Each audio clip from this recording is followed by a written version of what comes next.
Full Service Radio is proudly supported and hosted by Simplecast, the easiest way for a podcast creator to publish and distribute audio on the internet. For more information, visit simplecast.com.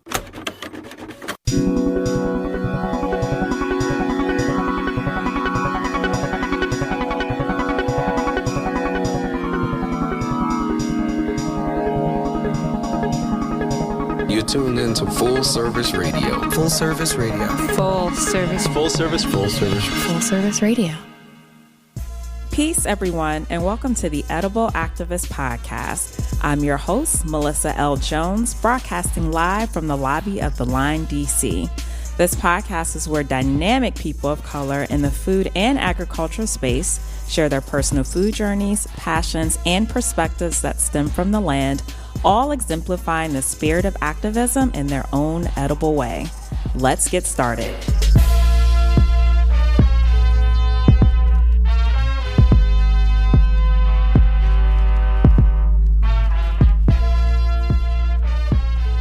Peace, everyone, and welcome to the Edible Activist Podcast. I am your host, Melissa L. Jones, broadcasting live from the lobby of the Line, D.C., here on Full Service Radio. I'm excited because I have a returning guest to the studio because we left off on some deep conversations.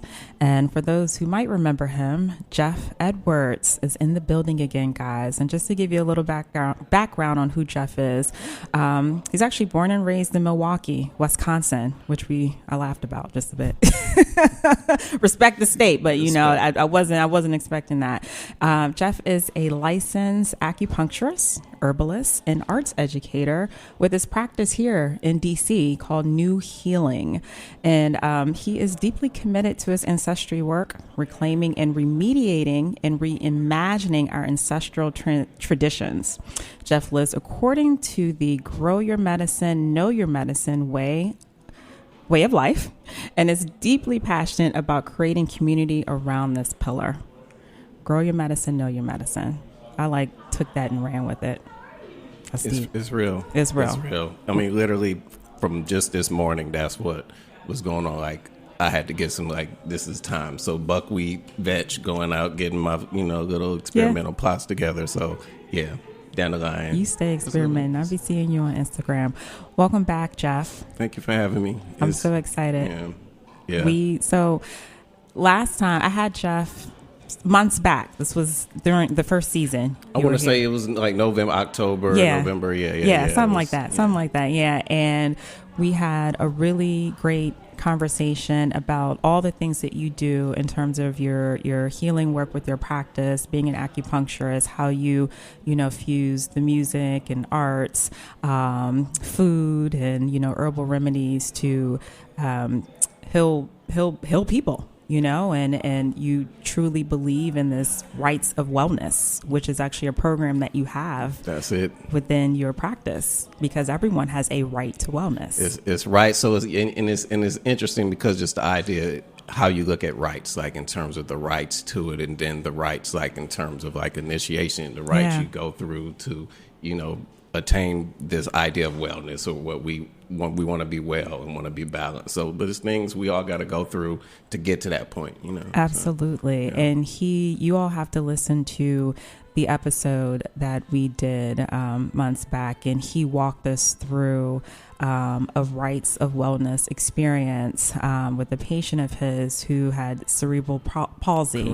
Correct. And just the transformation and what that looked like, and having his family there and seeing him be able to walk, and it was beautiful. I can't even describe it, but the way that you the methods that you go about wanting to extend the right of wellness to your patients is pretty unique and dynamic, and you just do some really great work. So typically I start off with our goals of the show and et cetera. We're not doing that today, and we're going to do some ancestry tapping today. Yes. That's what you called it last time. Ancestry tapping 101. 101. Because we had some really deep conversations, and one thing that I had mentioned to you is that, I am really interested in tapping back into my ancestry. So we talked about ancestral eating and what we eat and how the foods that our ancestors ate are foods that we should be eating, and we talked about talking to our ancestors, finding our ancestors, and so going back to the land where our ancestors were. Go touch the land, touch the soil, and if you can do something with that land or that soil or the plants that's there, that's like next level. So that's the next level for me. That's what's on my 2019. Okay. Speaking of that, so what is feeding you now? So, it's a lot on the plate. No pun intended. No pun intended. It's a lot on the plate. So definitely my practice in general is I'm in a good space, when you do, any type of healing work, but, when you work with your hands and with people, you like to be in a certain space, and I'm in my zone, I'm in my space. So in that aspect, and another thing, so I'm teaching again this semester. When we, connected last time, I wasn't teaching, so I'm teaching back in our homeschool community. And it's a short class, so typically a semester is 10 weeks. So this is a 5-week abbreviated semester, but I'm reading with a group of middle schoolers, The Boy Who Harnessed the Wind. But we're reading the book and checking out the film. Oh, wow. I'm just using it as a spin to introduce, indigenous crops, technology, talk about a larger conversation, what contributed to the droughts and the famine in the first place. And so we dig deep, and this is with middle schoolers. But that's this afternoon I'll be going to do that. So it's like my Friday is like food for real. Food for real. Yeah. So Geoff is a husband. Definitely. And he has a lovely wife who I haven't met, but I know she's lovely, and she's a dope artist, y'all. She's a beast. Yeah. Gosh, she's a beast. And he is a father of 3 boys. Definitely. Whom are all homeschooled. Yeah. So that's why you bring that up. They are all homeschooled. Homeschool is a pillar of our, we didn't always homeschool. For the youngest two, it would be pretty much their entire life that they've homeschooled. But my oldest, he was in 4th grade when we transitioned from public to homeschool. And there's been no turning back. It's been 6-7 years now. Oh, wow. Yeah. Okay. That's what's up. It's real, and we have an amazing community here. That's awesome. Yeah. That's very important, too. What you find growing, there's options. So anyone listening to this, if you hear the word homeschool has been piquing your interest, there's definitely communities and people out here. That's what's indigenous folks getting the work in. And, indigenous folks. Wow. Very cool. Reclaiming our education. That's the other part. Reclaiming the land, reclaiming the plants.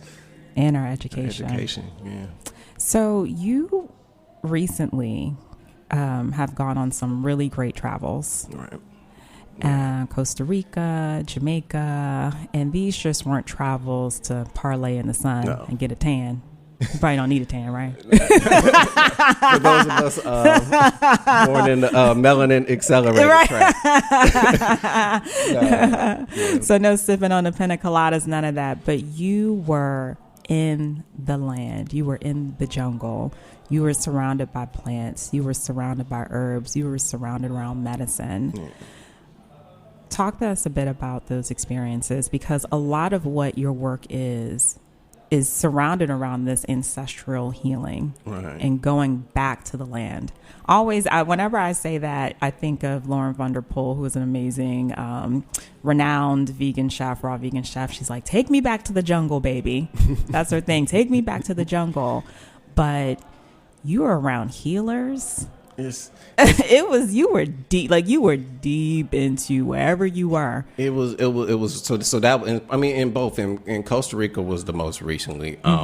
So that was it was the Ylang Ylang herb gathering, which is was hosted by Wild Ginger Herb Center. Dope. Just great. Shout out to Wild Ginger for hosting the event and having this dope community of indigenous folks from around the world to come together in one space.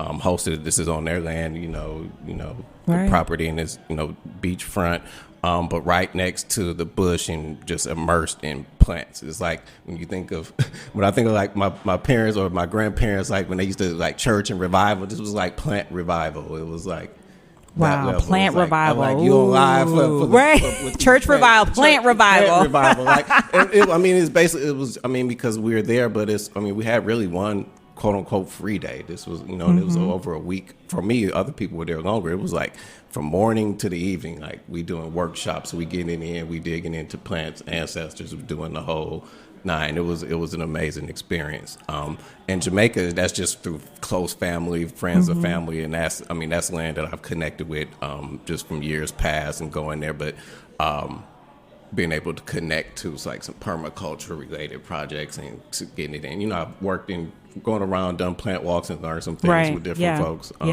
But that was next level to be on the farm and look at, some potential projects.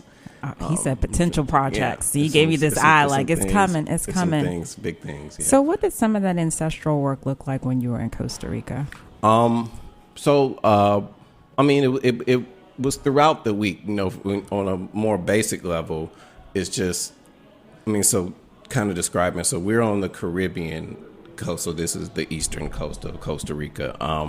And so you have a lot of the Jamaican culture, which is influenced. So it was interesting in that part, the Afro-Costa Rican is, and it was just an amazing, just being connected to it and wanting to have traveled there. I can remember from 15 years ago, just, when you think about places that always pop up in your mind that's on the globe, like it's always been something about there, like, okay, I want to connect, but I want to be able to do it my way, or do it in a way that's, like you say, beyond just, the beach is great too. That's medicine. Yeah, the beach absolutely. is definitely medicine. Yes, it is.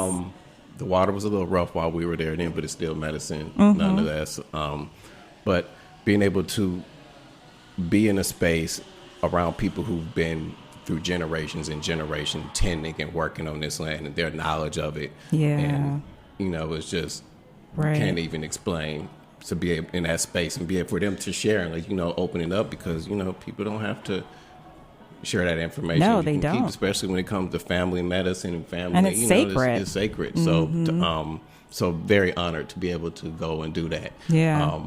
And be able to share and then set up the relationships to be able to return. Right.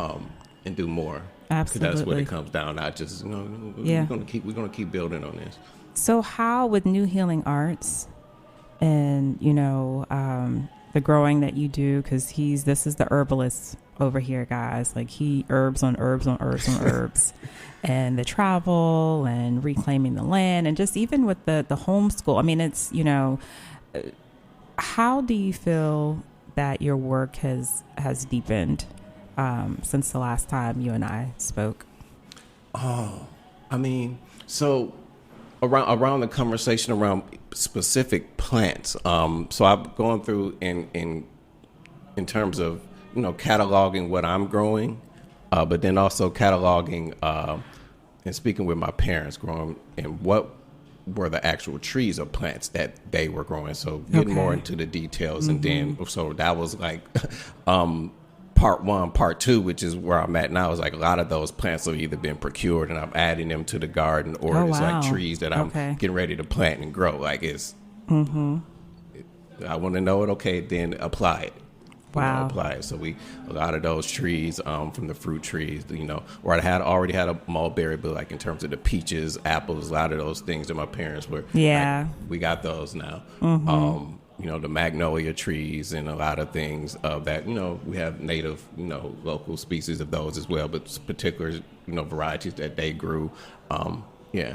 All right. Getting those plants and getting them in the ground and beginning that relationship, talking to them, working with them. How can I talk to my plants, Geoff? What do you say? What do you say to your plants? What's up? What's your conversation? How you talk to me? Like this? Yeah. Just like that. Like that. Just like that. It's no trick, or just silently in your mind. Or just meditating in the garden. In your heart. In my heart. Yeah, just meditating and ask questions as you work.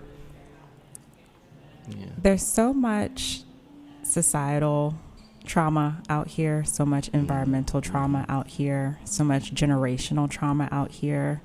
And I know my vibes have been off. I feel like the frequency is a bit low in this world. What are the ancestors saying to us? Because I feel like these drums are beating. And that's a personal question too. What are your because everybody's I'm sure that there's a general ancestral theme to what they want us to do, the work that they're calling us to do. I feel like I see them out in the land beating the drums, saying, "Come, just come." And for all of us who have felt or are feeling what you describe it. You know, it's like you say, the vibes. You know, vibes is rhythm. You know, and so in terms of when you connecting to nature on that level, you're connecting back to the rhythm of the pulse of creation. You know, so it's a deeper elements that we can't explain, and things that happen when you engage with plants or with gardening or in some way of tending a stewardship. That, you know, you get in alignment with those rhythms, the seasons. You know. Yeah. But I just feel like for the everyday folks who aren't in tune with, let's say, the land. They are. Intentionally? Maybe not with the intention, but, you know, people know the seasons. Like, people know that it's cherry blossom. So it's things that you're being impacted by everybody else who may be around and saying these things. So on an unconscious level, I think that people get it, but we just need to get to the applied. I think we're at the point where people know. Okay. We're beyond the knowing. It's to get into the actioning, the doing. Yeah. For those who are just tuning in, welcome to the Edible Activist Podcast. This is Melissa L. Jones, and I am broadcasting live from the lobby of the Line DC here on Full Service Radio. I have the wonderful pleasures of having Geoff Edwards here back in the studio with me.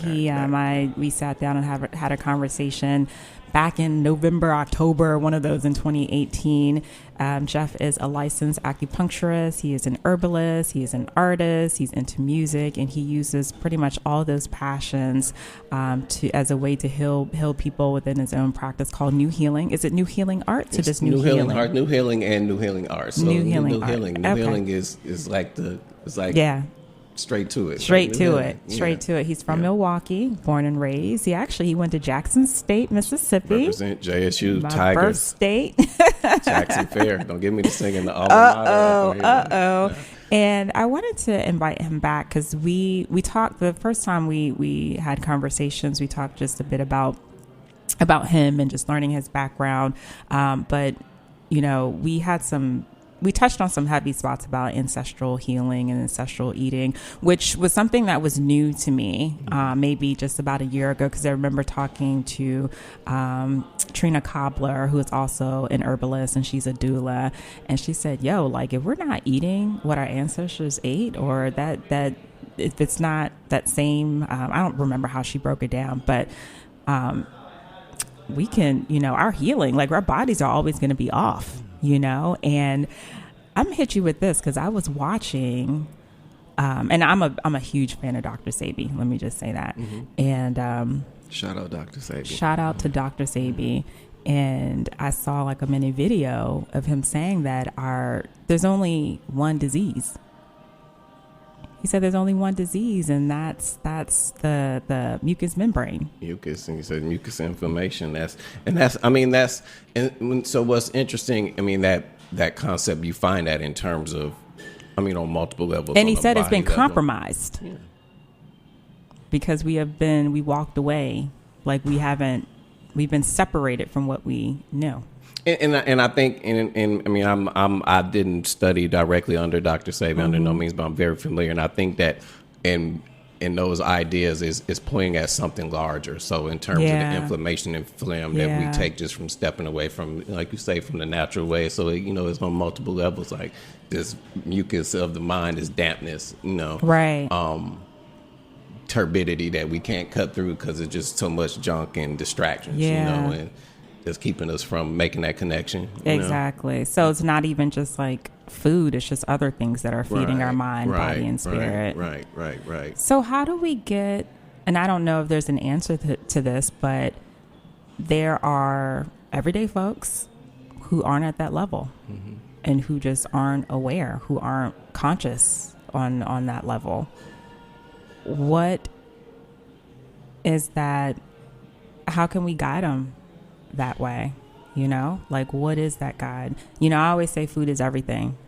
And, you know, I remember having conversations with Chef Kepra, and all he talked about was mucus in the body. He said everything's from mucus in the body. That's part. I mean, that's real. I mean, when you look at, especially in terms of, I mean, any of the chronic illnesses that, you know, in modern day that is impacting our communities, like the chronic inflammatory arthritis, diabetes. I mean, there's different forms of mucus and phlegm. Like So I'm just like, how can I have a conversation with my friend who doesn't understand any of this, who can't go as deep as we can go in all of this? I mean, and for some people, and this is just speaking for like, this is practitioner. Yeah. Me right now. Like some people, it doesn't sink in until it touches home in a way. Yeah. And it's unfortunate that it has to be that way, but then I see that. Right. You know, until something on repeat. We're going to loop that. On repeat. Yeah. Exactly. Because, I always want, my shows and my conversations to, it's not going to be for every single person, but I just know that all of the trauma that we're facing when it comes to health, when it comes to environment, when it just comes to the society, how can we talk to, what is that basic level of conversation that we can have with folks to kind of just get it? But you're right. It's something that something detrimental may happen to them personally or a family member for them to get it. So, and it does. It doesn't necessarily have to be like this in a major, just by getting exposure over time. I think that if you just from your food choices or the things, expose them, taking them to events, and that's the other thing in terms of us as practitioners. So at the other side of this, or people who are in it, meeting people where they're at, and doing events in ways that are inviting, and you can't do anything to attack people for their choices. You can't word it in a way that shames people for having taken pills, or it's a whole thing that makes people less likely to approach and want to make it when they feel shameful about or being shamed by folks who are woke and well, whatever that is. Gosh, I haven't heard that one. You got some woke and well crusaders out here. Goodness gracious. But you have to be balanced in this world, man, and I don't believe in balance, but that's a whole nother conversation. The thing is balancing. We want to say, I personally think in terms of balance, that is static. It's always teetering back and forth. So it's balancing. Yeah. It's a verb. It is a verb. Yeah. It is. Okay. All right. Guys, For me. For you. And everything's personal. I always say in Melissa's opinion, her perspective, your perspective, and everything is personal to folks. So how you define one thing is somebody's going to define it totally different. But all right, guys, we're gonna take a really quick break, and we'll be right back.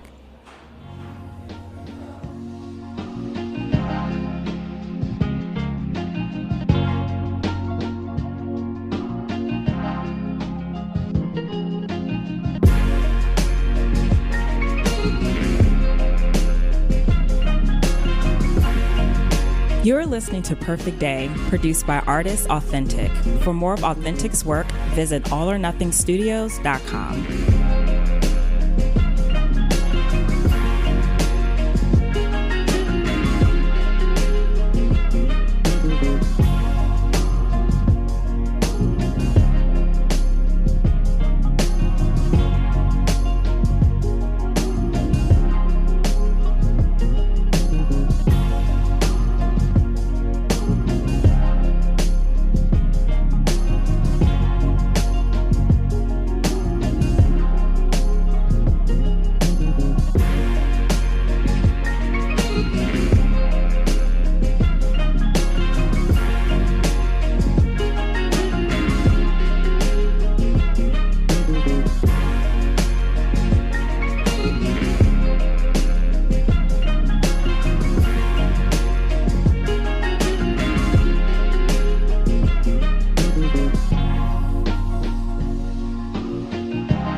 Peace, everyone. Welcome back. This is Melissa L. Jones here on the Edible Activist Podcast, broadcasting live from the lobby of the Line DC here on Full Service Radio. I have been chatting with Geoff Edwards. Say what's up, Geoff. What's good, y'all? He's no stranger to this space here. I interviewed Geoff some months back in 2018, and we talked a lot about his practice, New Healing Arts, which is based here in DC. He's a licensed acupuncturist. He's a healer. He lives off grow your medicine, know your medicine. Did I get that right? That's the mantra. That's it. Yeah, and he's an herbalist, and I just, I'm always interested in how people's work evolved, even though it wasn't that long ago, but you've been doing some traveling, and I consider you a pretty deep brother. You're very in tune and very intentional, and you're always thinking, and you always have perspectives, and I wanted to bring you back because I really wanted to touch on like I said, Ancestral Tapping 101. And I had a few other questions for you too. But earlier in the show, I asked, how your work has evolved and what is feeding you now and the things that you're doing. And you mentioned, planting some of the things that your parents planted in their backyard. And so, and it's very fascinating because when I look at how, like the lens of the eyes, that I see these same exact plants that they grew. Like when I look at a peach tree, for example, and knowing that, okay, my family grew peach trees and people grow peach trees, but then having gone through, my own rites of wellness and learning, as an herbalist and training and finding out like these plants have so much more to offer than even that my ancestors may have used. And so that's important, like, as those of us that are doing the work, that we're advancing the work of all of our ancestors with. It's like, so if we can grow it, but then we can also use peach leaves, the tea for mulberry, the leaves and the stems and the root bark and the,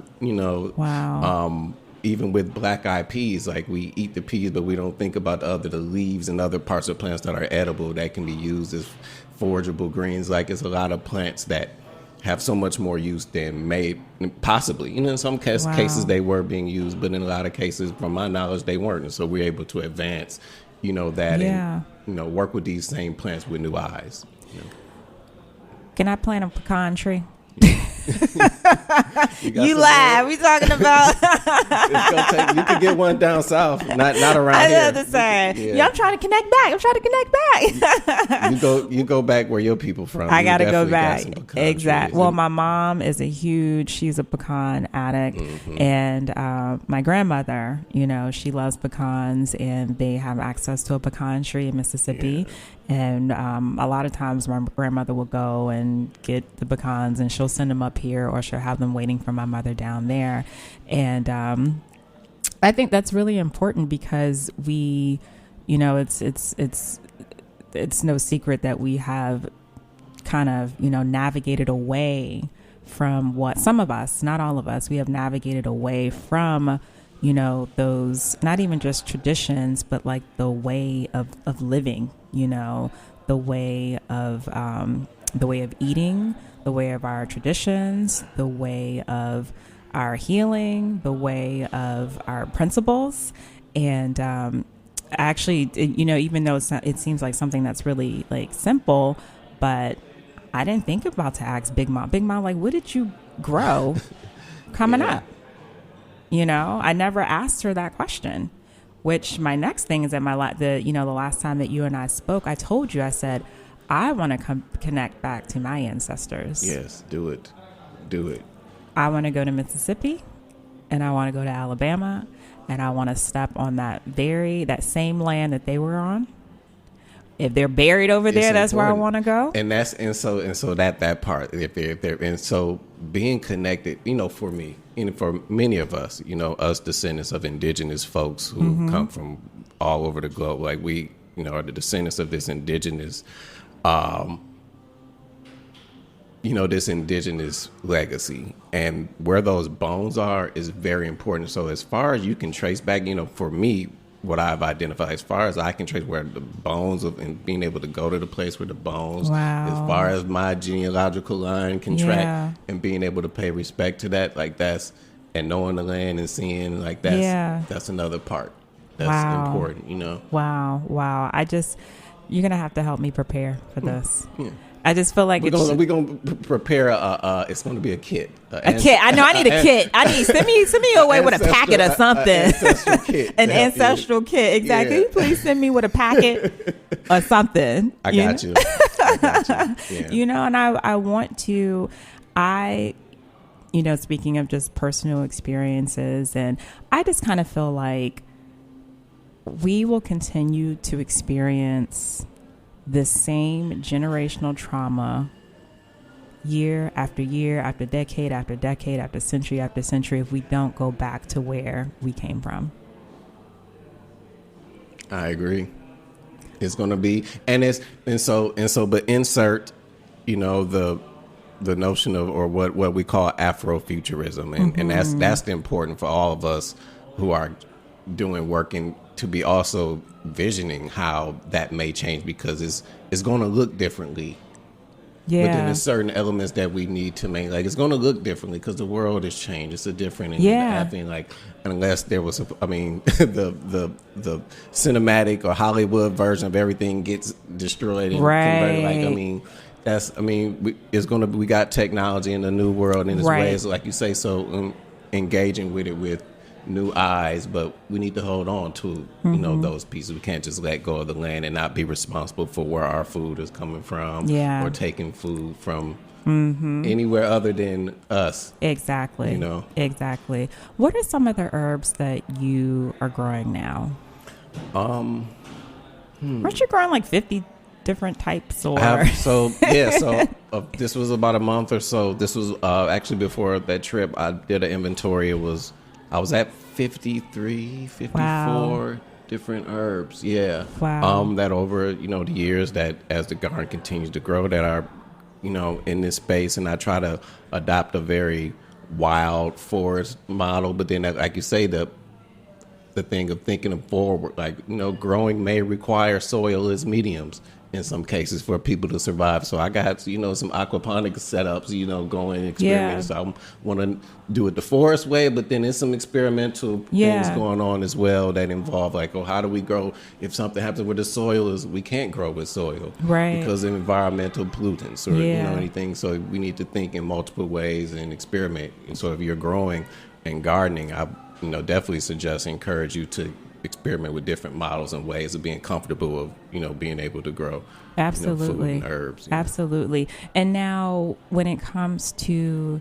your practice, are these the herbs that you use in your practice, or just different things that you're using for experimental projects, or just mostly for my own home medicine and some? Okay. For stuff home that medicine. I get from, this is home medicine. This is house I love medicine. it. Because House it is medicine. large enough. And some things, in my clinic, I do, so at least some of the tinctures and things that I make, that, like, definitely people in the clinic will get. But for the most part, in terms of yield, is definitely for learning and just spending time with the plants. And, okay. Yeah. What stories do herbs tell us, Geoff? Because they're more than just herbs. They're more than just little green plants. It's more than just incorporating more plants into your diet. It's more than a plant-based diet. They tell stories because they've been around for a very long time. These ain't new. Right. There's a difference. I at least will distinguish between, like, in terms of wild, like, herbs that are growing, but then also are the domesticated crops. Okay. These are plants that we have a relationship. So the story is in that relationship from us working with them and growing them and tending them and being stewards over them for millennia on top of millennia. Like, so, and I'm forgetting the author of the book, but The Botany of Desire. That's okay. The Botany of Desire. That's the name of the book. Botany of Desire. Okay. But the idea around this book of looking at some of the plants and how they have informed and in many ways influenced us. Like, we think that we're growing and doing that for our end, but really they're the ones who are using us to be able to spread. And, so it's a back and forth. It's that balancing again. It's between the two. We have a relationship, and they tell the stories based on the people who were cultivating or growing them. Right. Like, for example, look, when I talked about reading The Boy Who Harnessed the Wind, and the protagonist William's family, and throughout Africa, maize being a very is the crop is everybody. Maize is the dominant, it's the main crop that's grown throughout the continent by far. But maize not being an indigenous crop to the continent. Right. And so when we think of that and other crops that have been grown, in terms of monocultures and that whole conversation around, the same things that we face here in North America and growing, and where you see the pesticides and fertilizers being used in monocultures, I mean, to different degrees happen elsewhere. It's not just an issue that's happening here. Yeah. By any means. You have definitely, and so these crops that are growing, and then it creates drought and famine because we have to cut down the trees to grow these monocrops, and there's this cycle of drought, famine. There's other factors too that are part of it, but that's a big piece, and that's what I really want the students in the class to really take home. Like, okay, absolutely. we have this genius, this boy's genius, who be able to create a windmill and get electricity, and all these things for his village. But then what led to that? What led to that? What was it? A lot of times, poor agricultural practices. That's the stories. They got beautiful stories, but then some of the plants, they have stories of our misuse, and not, growing them, or the damage that we've done because of being able to see that those plants can provide some type of monetary profit. Yeah. So they got this. The plants have the juice, though. They got the juice. Got the stories. They got. You need to write a book, Geoff. I am. It's being written. Oh, okay. Like, it's in here. Oh wow! Okay, he just lifted up his backpack. It's in there. It's an interesting. I'm not going to say too much. Okay, all right. It's about what we've been talking about. Definitely about the plants and the plants that I've connected with. Okay, I got you. So going back to rights of wellness, how can we? And again, this is I'm sure a personal question, and there is no right or wrong answer for this. How can we create rights of wellness experiences for communities of color? Well, you can reach out to me. That's number one. Number one. New Healing Arts at gmail.com.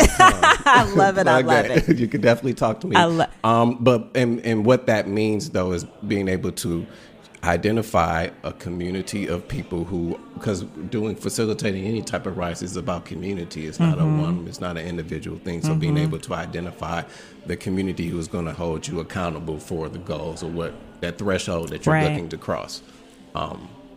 And so that's the start. Identify a community. What's the goal? And then setting up a system in a way where the people are holding you accountable as you learn and push through it. And when it gets too painful, they're going to help you get back on your butt and get through it. I know that's right. Absolutely. Before we wrap up, what else is on your plate? What else is on your plate? What else is on your mind? What other perspectives just have you exploring and just? There was, Ancestral Constellations. I have to say this because I can't come on here. Ancestral Constellations. Break that down for us. So, in Costa Rica, there was a workshop. I want to get the name right. Her name is Sonia Welch Mooring. She's based out of London, and she was facilitating a workshop on ancestral constellations. And it's a way of looking at family dynamics and healing families, and in essence, healing ancestors by setting up a kind of, like in a circle, you position your family like, like chess pieces almost in a circle, and being able to look at those relations. It's some heavy work. It's deep. It's powerful. My gosh. So that's the hook that got me most recently. That's been on my mind a lot. That experience. Whoa. So being able to work with a group of dynamic, heart open, willing people who pushed through the process and were willing to, because our family. So we talked about earlier about the trauma and a lot of traumas and things that are going on that we don't want to speak of, but ways of working through that in a safe space and having the witnesses. There's some very powerful work that's, from my understanding, rooted in the Zulu practice. So rooted in South Africa. Oh my gosh. Yeah, it's powerful. So look that up. Ancestral Constellations, if you can find any information. That just hit me. Like, that really just hit me. Yeah. That's deep. It's deep. I got a lot of work to do, guys. We all do. We all do. We have a lot of work to do. And again, I'm not trying to get too personal with, my life, but all I know is that there's I'm not trying to, overshadow the greatness that's happening in this world, because there are a lot of great things happening in this world, but the frequencies are definitely off, and I'm bothered by a lot of things that are going on. And, I really hope that these conversations and these shows really help people come back to the land where a lot of the trauma happened. Yeah. But how do you heal? You got to work with those plants. So but you also have to face that trauma. You got to face it. And you have to acknowledge it in some way, and then in the support of hopefully of community, and right. So in essence what we got to get back to that's going to help community. Because I want to have conversations with my ancestors and say, like, what happened? Why did he do this, or why did she do? Like, I have so many questions, and it's going back to that place and asking those questions. And so in getting those answers, and in just knowing how to move past. Okay, what is the way? And that's what I saw that was powerful with the constellation, was looking at it in a way where, when you have a facilitator who has chops, who knows what's going on, they can help and see how to navigate and move around and make life grow in those spaces where there's no life growing. Yeah. Why do you always come over here and just hit us with the deep stuff? It's like, that's what I do. That's the work. No, it's cool. It's fun. I like this. I want a podcast. I'm trying to get one. Go ahead, go for it. Yeah. I support you. This is do fun. The doggone thing. Yeah. Seriously. We could have sat here all day and talked about your work as acupuncturist, but there's so much to what you do, and I'm sure you're still learning and you're still navigating the space. It's always learning. It's always learning, always growing, literally and spiritually and mentally. And I definitely would encourage, first of all, anybody who's looking to if you're looking for an acupuncturist or want to explore that as an option, definitely check out Geoff's practice, New Healing Arts. He's going to tell you where he is on Instagram and social media. But I think also for those who are looking for a rights of wellness experience, and everybody has the rights to wellness, definitely hit up Geoff. But also if you're interested in exploring, like I am, in this ancestral exploration, I would definitely talk to Geoff too, because I'm going to talk to Geoff even more after this. So, and it's been people like, and just recently, it's a lot of people that really help spark, like I say, that just like a revival. And so, one of the workshops, and just briefly, facilitated by Ayo and Gozi, and that was the ancestral, like, it's just going through. Shout out to Ayo for sharing her process and how she works, because that's really what it comes. That's how even the herb traditions and things, it's like, okay, this is how I work with this plant, or this is my process, and this is how my family did, and this is what we called it. But then you'll go and meet other people who call it a different name and use it a little bit different, and you're putting the pieces together. And so that's what has really informed my work, just pulling pieces from different places and seeing how people engage it, but then being motivated and willing to craft it for myself. Yeah, but you created space to do the work too, and that's the other thing, creating the space to really do the work. It's so easy, even just with my life and my schedule. Like, I want to make space so I can do the work, because everybody has a lot on their plate. There's a lot going on, and don't even talk social media, which is another, something that will just drain the heck out of you. But it's creating the space to do the work. So, anywho, where can we find you on social media? So you can find me on social media. So we'll start with the Instagram. It's New Healing Arts Garden, but the new is NU. So NU at NU Healing Arts Garden. That's the page that I update information. I call it where I'm curating my folk medicine, for just information about the travel. So I have a bunch of material from those travels that's not even up yet, that I'm just still trying to digest. But I've been doing a few posts here and there about it. So definitely that experience. You can find me there. You can go to www.newhealingarts.com. That's new spelled NU. And that's the website if you want to check me out there. And in terms of inquiries for the acupuncture, just the work or rights of wellness, you can definitely go through that website and get right to me. And also newhealingarts@gmail.com. What he said. That's it. So you did a rapid fire with me last time, but you're going to do it again because you're back on the show. Okay. And if nothing's changed, that's okay. But I did kind of rework some of these questions since then. You did. You said you did. You read. I love it. Yeah. Geoff, you're funny. All right. So you ready? Yes. Geoff, what is your favorite leafy green? Or should I say herb? Or they're synonymous. So it's still the violets. It's still. Okay. I said I think that was my response last time. I'm really fascinated. You with did say violet violets. greens You did say violet because greens, they're and you got me with that. Abundant, and it's such a rich nutritive herb. So it's in terms of if you're familiar with stinging nettles, like a lot of those other common herbs that are growing. It's just a good. You put them can you put in a salad? You can put or it in a salad okay. with the young leaves. Leaves. You can put them in salad. They're fresh enough, but then you can saute them. You can do whatever. Yeah. Okay. And they're abundant. Like this time of year, they're everywhere. So. Can people buy herbs from you? Yes. We yes, can. New Healing Arts. Yeah. Okay, perfect. Yeah. All right. I can see this brother. All right. Sweet, spicy, sour, or salty? I've really been on my sour. More sour lately. And it was more sweet, salty, that combination, which is still my thing, but sour. Okay. Last few months. And that could be sour sop? In Chinese medicine, this is in terms of the spring, the time of the liver, and sour is the flavor so it could be like a spring, it could be a seasonal what I'm feeling. I've really been wanting my sour. That's fair. Yeah. That's fair. Yeah. That's totally fair. Yeah, pucker.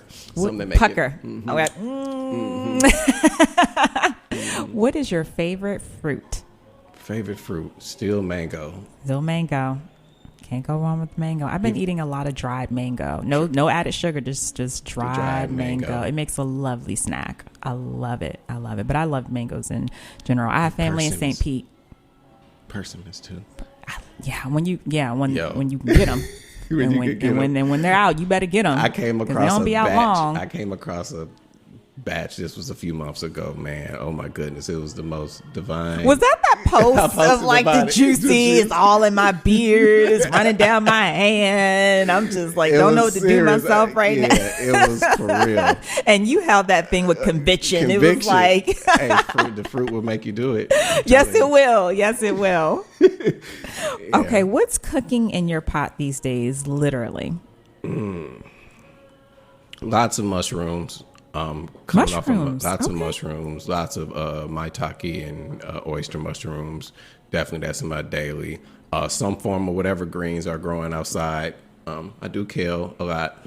So kale, my greens with my mushrooms. My hearty stews, anything sweet potatoes, yams, sweet potatoes, anything stews. Ooh. And that's what was good, being in Jamaica and being around these root stew, a lot of these root vegetable dishes and with the sauce. Okay, I got it. Root stock. Root, not root I got stock, it. But roots. Okay, root stock. Okay. One way someone can channel their inner edible activism. Grow something. That will feed you.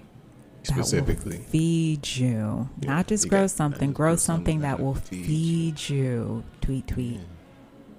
I like that a lot. I'm not gonna lie, I haven't been the biggest grower in the past. I haven't, and but I am. I'm getting more into growing, but not even just I love flowers. I love flowers. That's where you start. Yes, and I have a ton of bulbs that I just need to just bloop. What flowers did your grandmothers grow?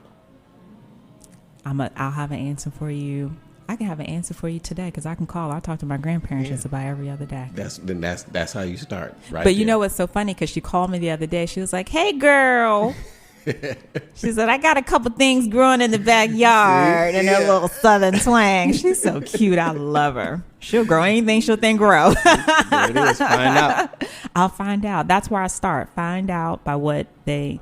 Grandma, what did you grow? And what did her mama grow? And what did her mother grow? And what did her mama grow? Keep following the thread as far back until you hit a wall, which isn't really a wall. You just got to figure another way around it. But He gave me my homework assignment. That's it. Can you hold me accountable? I will. Just shoot me a DM I got you. I'm serious. I'm so serious. I'm so serious. I need someone to hold me accountable for this because I get busy just like anybody else. Like I'm not perfect, but please.